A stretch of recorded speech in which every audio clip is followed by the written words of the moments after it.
Court reporters hold one of the most important roles in the justice system. We're entrusted with the official records of the courts, and we also have to run our own businesses, which is not something most of us were prepared for. I'm Bryn Seymour, freelance court reporter and life coach, and I invite you to join the discussion about the problems we face and the solutions we create on the unique journey of a stenographer. Welcome to the Entrepreneurial Court Reporter Podcast.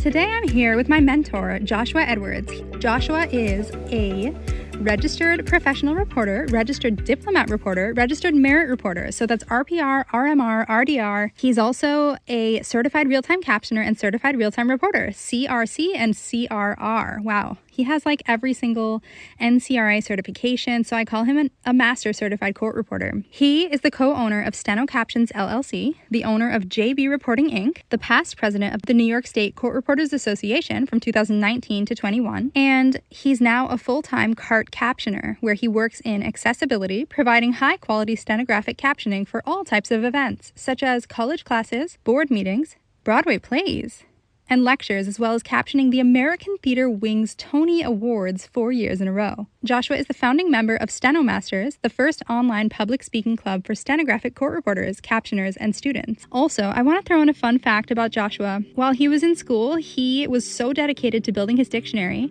that he entered every single word from the dictionary one by one into his software, so that no matter what word comes up in a proceeding, he would have it ready to go in his dictionary, ready to come up accurately on the screen. And I just wanted to share because it's like a fun fact about Joshua. All right, so let's jump right into this episode about real time. I mean, if I make a silly comment, like I say, oh, Bryn, you're going to take that out, right? You want? I mean, if you say that, then we can take it out, yeah. It might actually be more funny for me to say that and you leave it in, and then they see me say it. You know, it keeps things lighthearted. It's like when they do that on the record, they're like, oh, you're going to take that out, right? Yeah, it's like, not only am I not going to take it out, I'm going to put in your comment to take it out. Because we weren't off. I noticed you had a virtual background before. That virtual background, I know this is completely off topic, but this is something called the Cicero Forum, which is something Dom Terci and I are working on to bring training to court reporters. Basically, everything that they should teach in school that isn't speed building or real time, but all the knowledge. Oh, I'd love to hear more about that sometime, because that's one of my topics. So yeah, what all the things school didn't really prepare us for. One day you should interview Dom. I think he may have been on my list that I sent to you. Dom and Reed, the incoming president. I'm glad that we're doing this, because I feel like whenever I have a conversation with you, or like you teach me something, it should be shared with more people, because it's really valuable. And, you know, there are so many things that we're not trained on. Well, I'm glad to be a resource. Okay. So hi, Joshua. Hello, Brent. I'm well. We're going to talk about getting into real time today. Do you want to share a little bit about yourself? Sure. And I'll do bullet points to make it quick. So I did 5 years of freelance court reporting where I did everything imaginable, real time, you name it. Then I spent 1 year in federal court, decided court wasn't for me, even though it was a beautiful job. So I left court, managed a freelance agency that actually hired me to develop their stenographic division. And then I missed writing, so I left that job and went into CART. And that's where I am now, and I'm a co-owner of a full-time CART captioning agency called Steno Captions. Awesome. So I want to talk about your experience as a freelance court reporter, those 5 years you did before you worked in the federal court. Can you tell me how fast you started doing real time? Was it right out of school, or like when did you start doing real time jobs? Well, I think we have to break it into two parts. You probably mean, when did I start doing real time hired to provide it for somebody like an attorney or a witness or someone to read a device? Right. I was writing real time for myself every single day. As soon as I learned how to turn on Case Catalyst on the computer in the computer lab at school, I was always hooked up to the computer and watching the translation.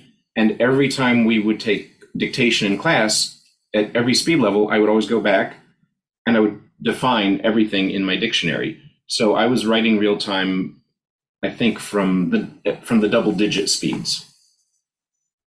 Wow. Yes, me too. I've also always provided real time for myself. But I guess what I meant was like being paid to provide real time to the attorneys. Yeah. So specifically, I remember my first case, and it was for an attorney who was deaf, and it was a lawsuit on landfill contamination. So I saw the caption, I asked for a prior transcript, and I saw these terms of hazardous waste materials and government acronyms that refer to, to entities in that realm of hazardous materials, biological contaminants, and all these things. So I was a little concerned, but then I just made my job dictionary, got as prepared as I could, and then went on the job, and it was actually very easy. It was all day. I actually was called in for several of the depositions in that case, and so I had built up a nice job dictionary that I could apply to each day's witness, and had a great time and made a lot of money with it. And the attorney appreciated the service. Okay, so this was like how long after you graduated and had been working? About 2 years. 2 years without providing it. And then how did that happen that they asked you to provide real time? Did you go to your agencies and say, I am ready to do real time. Can you get me a real time job? I'm ready. I want to try. It's funny because I didn't do what you just said, but that is how I got my first job. I went to the agency that I was interning with and said, I'm ready to work, because I was sitting there writing in real time for myself as I was interning and watching the translation and saying, I could turn this transcript in and get paid for it. But I didn't ask to work in real time. They came to me and said, we have an attorney that requested real time because she is deaf. Are you comfortable doing it? And I said, well, I write real time all the time, and it's never been a problem, even on hard jobs where it's technical. Sometimes I do get on translates, but then I go back and I fix them. So as long as they're understanding that there might be a kind of a weird steno outline that shows up if I don't have the word in my dictionary. But I was so confident basically in my ability to write cleanly based on all the jobs I had taken up to that point that I wasn't daunted by taking my first real-time job. The only thing that really daunted me was when I found out that it was about landfill contamination and that there might be a lot of unique terminology that I had never heard before. But that's no different than any other job, honestly. It's all about confidence and preparation. Okay, so you got asked to cover a real-time job that sounds amazing. I wish that happened to me in a way that was like kind of gentle, where it's like, okay, the attorney's hard of hearing, so she needs it. And that sounds like kind of like low pressure, Well, there is the pressure to do a good job. You certainly don't want to go out on a real-time job and bomb and do poorly, because that puts a mark on your reputation. And we also don't want reporters to take jobs that the difficulty exceeds their skill. But to your point about you wish it had happened to you, I think that's sometimes the best thing in the world, because when we have a can-do attitude, if we're not really pushing ourselves into a real uncomfortable situation, that's how we grow. We commit to something, we say, okay, I've just made a commitment to do this. Now I have to rise to the occasion and put my intellect, my skill, my ethics, my confidence, my acumen, my business acumen, bring all of that to the table and get into real time. As you were talking, I just remembered why I was bringing up the fact, and I wanted to share that you are known for how you entered, and this could be a whole nother episode, but how you entered every single word in the English language pretty much into your CaseCat dictionary from the dictionary, going one by one through the words. So you did that while you were in court reporting school, right? Sure did. So by the time you graduated, your dictionary was like a lot better than most people's, and you pretty much had every word. I don't like to say better than, I like to say comprehensive. Bigger than? Because, what's that? Bigger than? Okay, more comprehensive. Oh, I thought you said better. You said bigger? Better. I probably did say better, but definitely more extensive than most of our dictionaries. I like to call it from aardvark to zygotic. The first word in the A to the last word in the Z, and everything in between. And the reason I did that was, again, because I was practicing watching my translation from a slow speed. I had time to watch the translation and say, oh, that word didn't translate, even though I wrote it stenographically correctly. So in my mind, that triggered a very common sense, I think, thought, which is the only way for me to know that if I ever hear this particular word on a job and it will translate in English at the moment it's spoken, is for me to go ahead and enter the word in my dictionary now. So then you can extrapolate that logic to every other word. It's kind of like, the notion of infinity. How high can you count? Well, you start with 1. And then you go to 2, and then you just keep going, and you basically never stop. Although you can't do that with dictionary building. You have to have some kind of boundary. So the easiest boundaries are the opening cover and the back cover of the physical Merriam-Webster dictionary. So the word that came up in a slow speed dictation that kind of prompted this journey was the word rhinoceros. Somebody said that word in a silly literary that we were transcribing, and I wrote it phonetically very cleanly, but it didn't translate. So the word wasn't in my dictionary, and I said, I have to define that word, and I have to define every other word that starts with the letter R, and then I have to define every other letter that starts with the other 25 letters. So it was just a common sense thing to do. Was it incredibly hard work and a lot of hours of my life? Of course, it's not easy, but you have to sit down and do it. I mean, when I made a plan to do it, I was pretty consistent until I met Anissa Nierenberger, where I purchased Dictionary Jumpstart, and I guess like and in Dictionary Jumpstart, it has like all these different categories. So it has like scientific, like does the dictionary include all those scientific and all those different little niches of professions and things like are all those words in the dictionary? I had the abridged, let's say the 75,000 most common English words. So there are going to be some very specialized words that are not part of that 75,000 core dictionary word list. But you also have to think, like if you get one of these huge dictionaries that weighs 20 pounds that you have to put on a pedestal to open up, I mean, that would take a lifetime to actually define. And most of those words, I would venture to say, will actually never come up on a job. But that goes against my philosophy, which is you're going to hear words, you just don't know which words you're going to hear. So preparing all of them, or at least the 75,000 most common ones, made sense to me. Now, mine was just A through Z, alphabetical. So there was no rhyme or reason to the, like having scientific words or the names of the planets, the names of car brands, and so forth. But that you're building a foundation that is good enough and strong enough to help you do real time on pretty much any job that you need, so that when you do encounter something really out of left field, you can handle it. You can fingerspell it, or you can J define it, double stroke the first syllable, and then J define it with a macro, for example. Okay.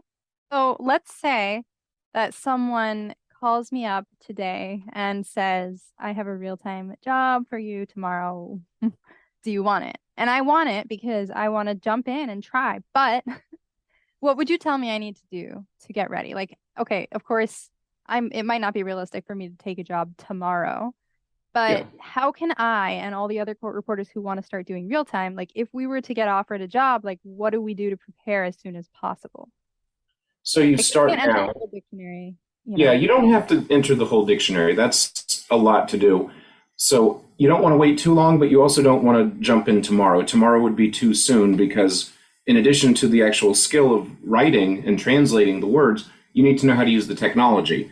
And there are now, with the pandemic and the remote aspect, there are a number of ways of streaming the text, depending on what the client wants.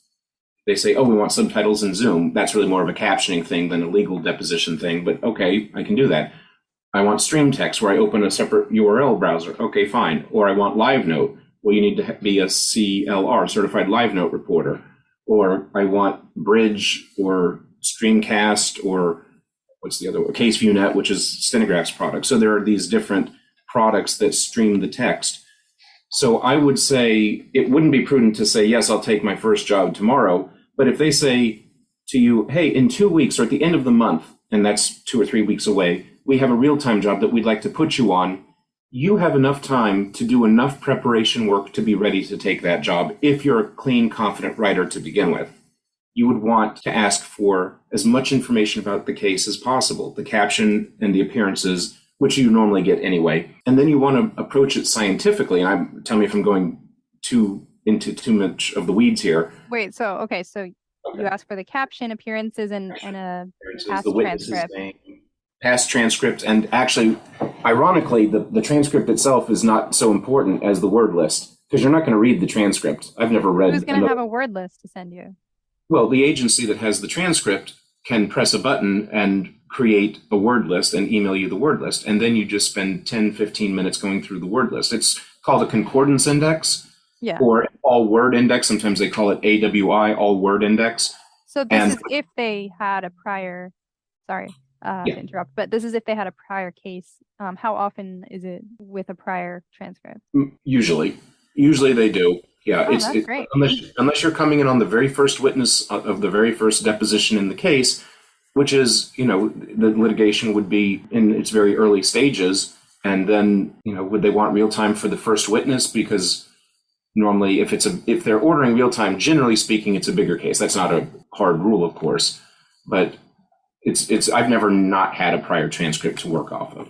So caption, transcript, word list, what else? That's enough. You get that like the day before? If you get it the day before, I would want to get it a couple days before to have more time. Where they sometimes do say, we have a job, the agency will put a big bonus on it, for example, to get it covered, and it'll say real time. That's starting to happen more and more. I don't remember that ever happening when I was in my freelance years. I would always have a lot of advance notice of a real time job. All right. So what's next? Can you talk about the technology? So you did say stream text, and you mentioned a bunch of other technologies. Yeah. That I did purchase Case ViewNet one year, thinking like, this is the year I'm going to do it. I'm going to be ready.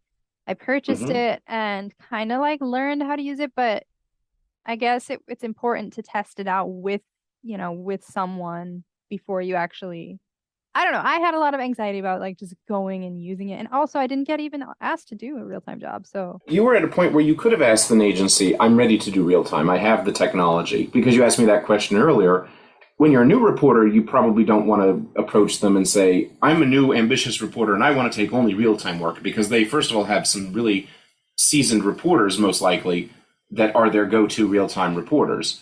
Mm-hmm. So a new reporter coming in with no reputation and just graduated from school is probably not going to get a real-time job. But after you've been in the field for a few years, as you've been, then yes, when you feel that you're ready, you can approach it that way and say, for example, there are only certain types of jobs I'd like to take. I only want to take, let's call it what it is, the jobs that make me more money. So I don't want to take a personal injury. I don't want to take a car accident. That's just a waste of time. That's a great job for someone who just got their 225s out of school and they're ready to go take a 30 to 50 page job and make $100 or $200 that morning. What you need to really do is, and I'll talk about the technology since you asked about it, is to go in fully confident that not, I hope I do a good job, or gosh, I'm a really good reporter, I think I can do this. That's not going to cut it. You have to go in and say, I'm ready.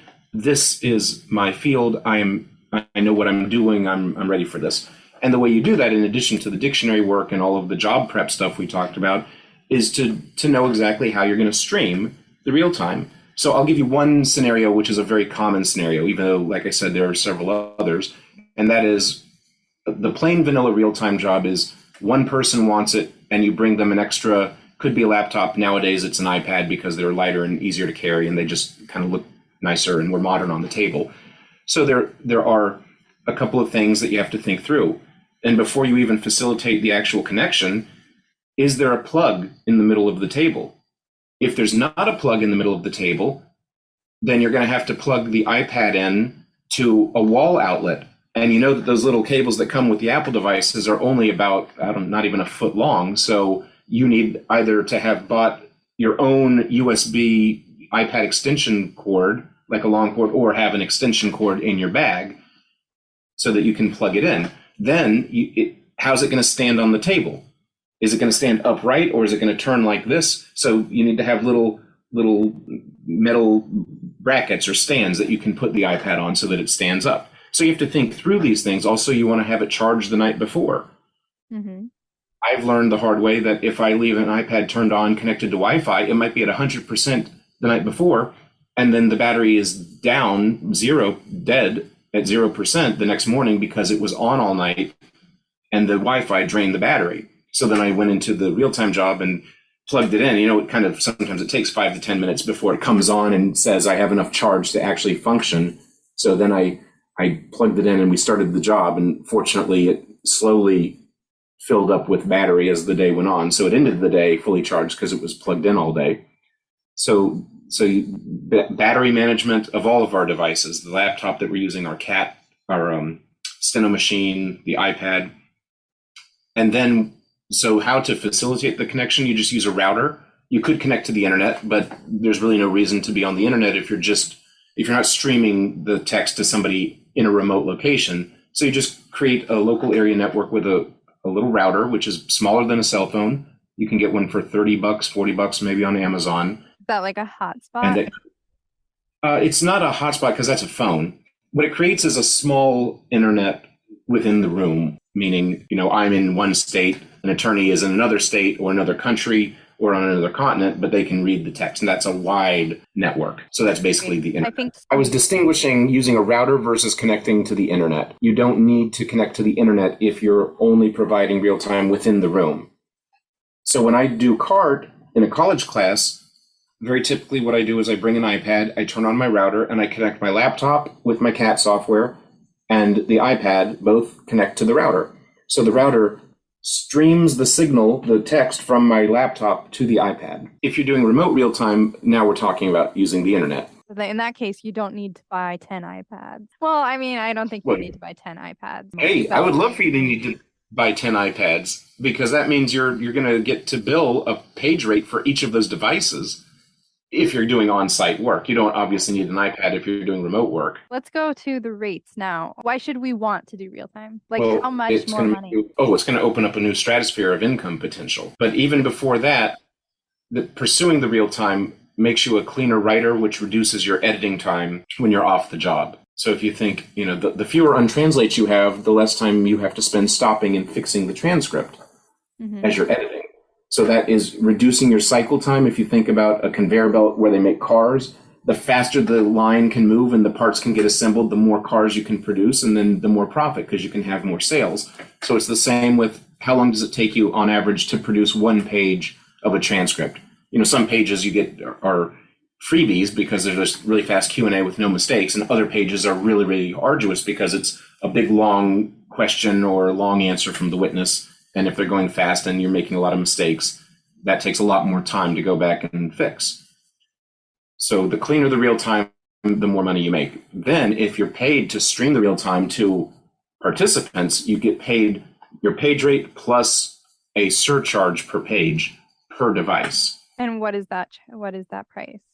So pricing, my prices are on my website for everyone to look at, jbreporting.com. JB is B is my middle initial.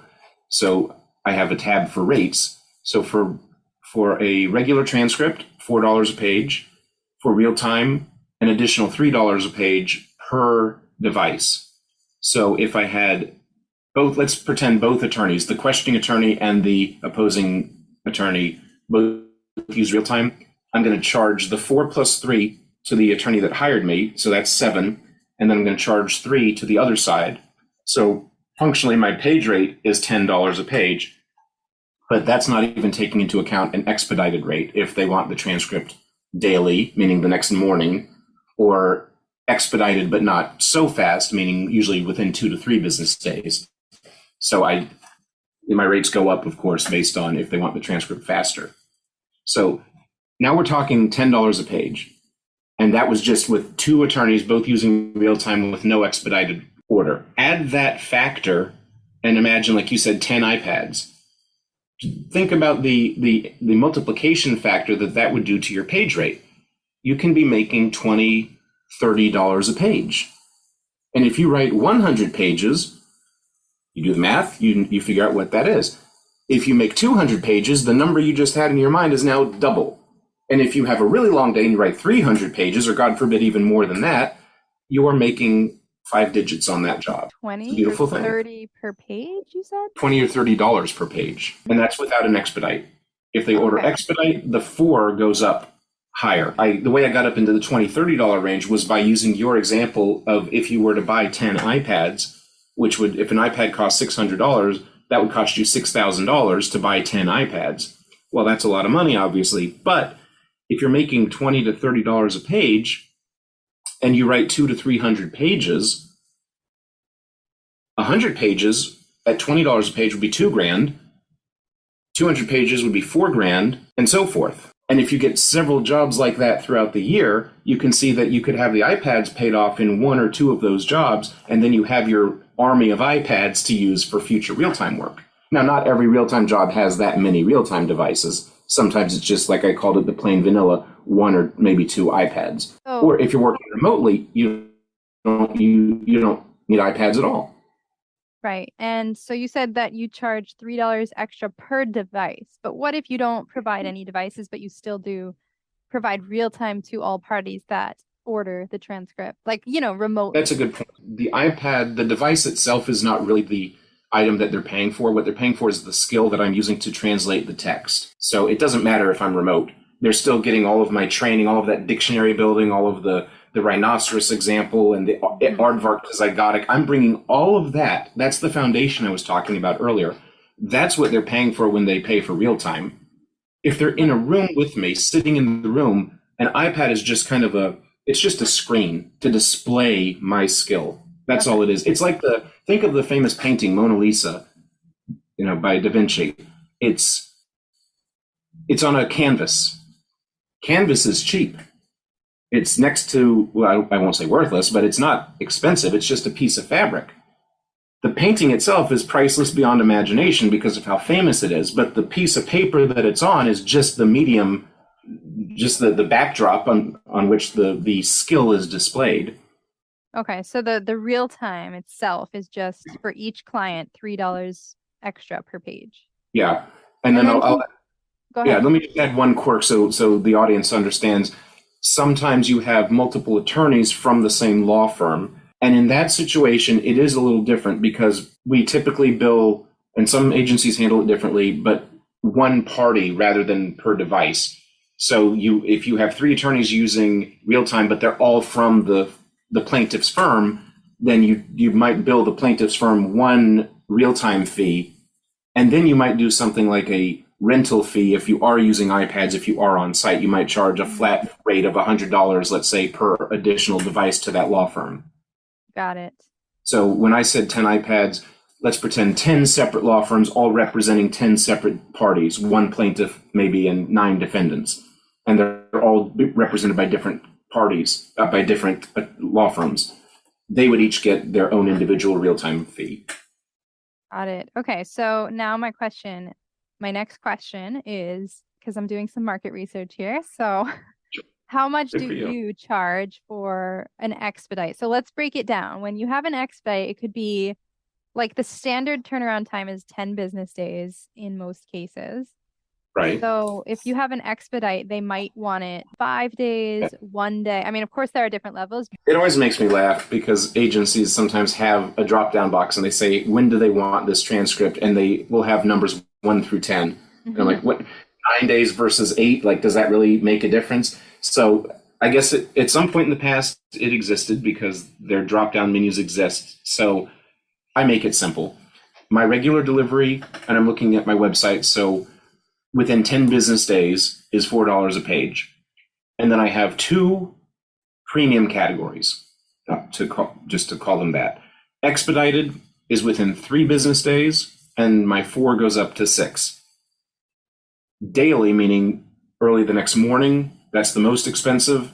My 4 gets doubled, so it goes to 8. Some court reporting agencies have a category for same night delivery. I don't offer that. I keep that. I will do that if I'm asked, but I keep it as a back pocket card. Like you're playing a game of cards, you want to keep a secret in your back pocket in case you need to win the game at the last minute.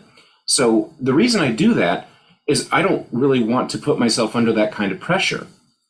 And so I want my highest price category to still give me the flexibility to say, well, I know at the end of the day, I'm going to have the rest of the night to actually go through and produce the transcript and proofread it, even if I'm up until 1 or 2 in the morning, and we've all had those kinds of jobs. Mm-hmm. So if somebody says, look, I need this transcript because I have to write a memo to a judge and the memo is due in court the next morning, can you get this to me tonight? I'll say yes. And I'll charge them the $8. So what I don't disclose publicly on the website is that I do that because I don't want to encourage it, or that I do it and I don't charge more than my daily rate, which is $8, which is essentially a 100% increase over the price of my original of $4. Got it. So you do it as a courtesy if they ask. Yeah, and it hasn't happened a lot, to be honest. Yeah, as you were talking, I did have another question, and I think it was more about the market research. Market research. That was an interesting topic to introduce. Well, I mean, I just basically knowing what is a standard good rate to charge for every different level of service. There are so many variables in it. So that's why I have another topic on the podcast schedule for bookkeeping, because that can be a whole, Yeah. a stressful thing for a lot of people. And you have to be good at it because that's your Yeah. income and your obligations like taxes. And I But on the definitely- issue of rates, the court reporting field is very scared of talking about a standard rate. And it was the same when I was in real estate, that no one would talk about a standard commission to sell a home. Secretly, everybody knows the standard commission is 6%. That's just what it is, But anyone can charge whatever they want. You might charge 10%, but few people would hire you because you're too expensive. You could also you could sell a home for a flat rate of $100, but I wouldn't hire someone who's that cheap. And I'd be like, why are you so cheap? Do you even know what you're doing?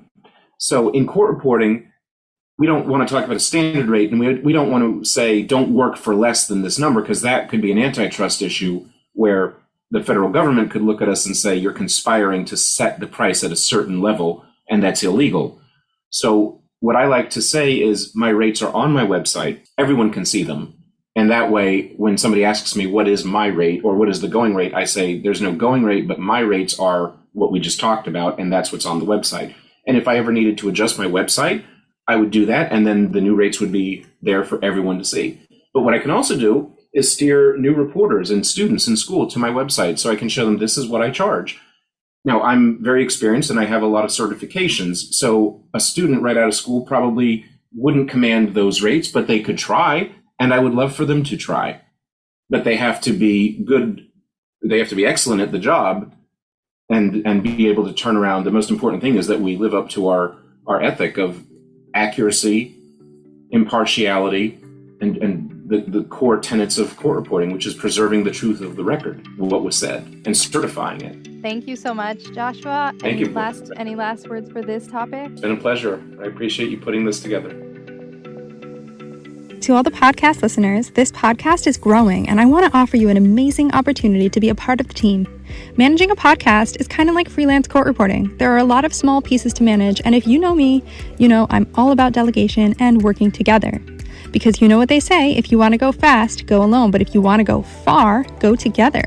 So if you're interested in helping out with things like transcription, show notes, copywriting, marketing, engagement, head over to courtreporterconnection.com and navigate to opportunities, and then you can apply there.